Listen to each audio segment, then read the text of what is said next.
आप सभी को श्री हरिदास। साधकों के मन में सदैव एक प्रश्न बना रहता है कि हमारे जीवन में सत्संग होने के बाद भी उसका प्रभाव क्यों नहीं दिखता, सत्संग हमारे आचरण में क्यों नहीं आता, सत्संग हम करते क्यों हैं। उसके लिए आचार्यों ने बताया कि तभी हुए सब संचय भंगा, जब बहुभांति करे सत्संगा। कि जीव के मन में सदैव संशय बने रहते हैं कि मैं क्या करूं, क्यों करूं, कैसे करूं। इसी के लिए निवारण हेतु बहुत काल तक जब सत्संग किया जाए तब वह संशयों का निवारण होता है।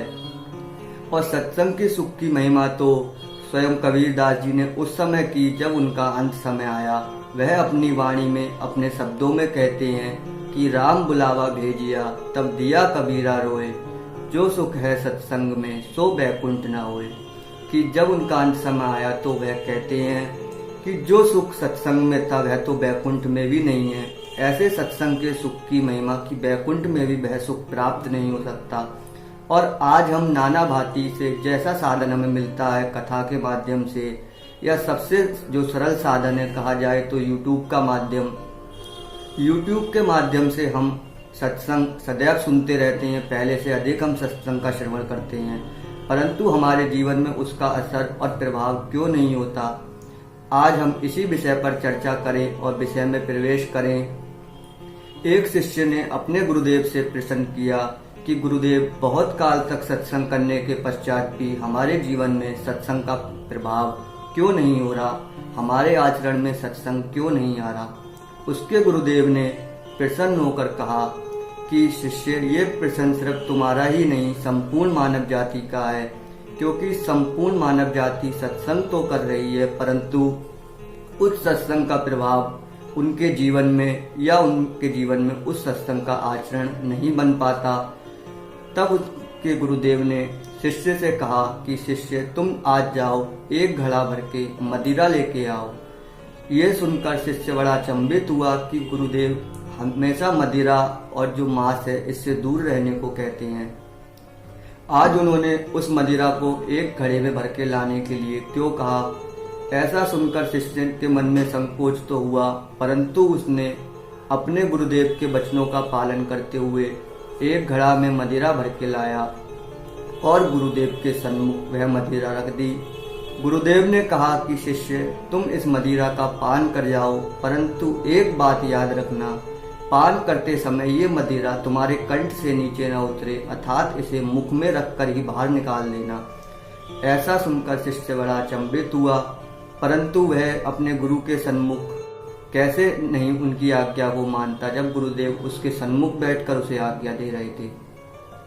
तो उसके मन में संकोच तो आया, परंतु गुरुदेव जब सन्मुख थे तो उसका क्या कोई बिगाड़ था। इस भाव से निर्भय होकर जैसी गुरु आज्ञा हुई उसने पालन किया। उसने संपूर्ण घड़े की मदिरा का पान किया और अपने कंठ से नीचे ना उतारे बिना ही उसे धराधाम पर कुल्ला कर दिया। थोड़ी देर बाद जब कलश खाली हुआ उसने उस घड़े को गुरुदेव के सन्मुख रखा और बोला, गुरुदेव, आपकी आज्ञा अनुसार मैंने इस कलश को खाली कर दिया। गुरुदेव ने कहा, बहुत अच्छा, अब आप ये बताओ कि तुम्हें मदिरा का नशा हुआ या नहीं। तो शिष्य बोला, गुरुदेव, आप कैसा प्रश्न कर रहे हैं। मदिरा हृदय से नीचे जाती, जब कंठ से नीचे उतरती हृदय में, तब मुझे उसका नशा होता, परंतु आपने कहा था कंठ से बिना नीचे उतारे इसे बाहर ही कुल्ला कर देना।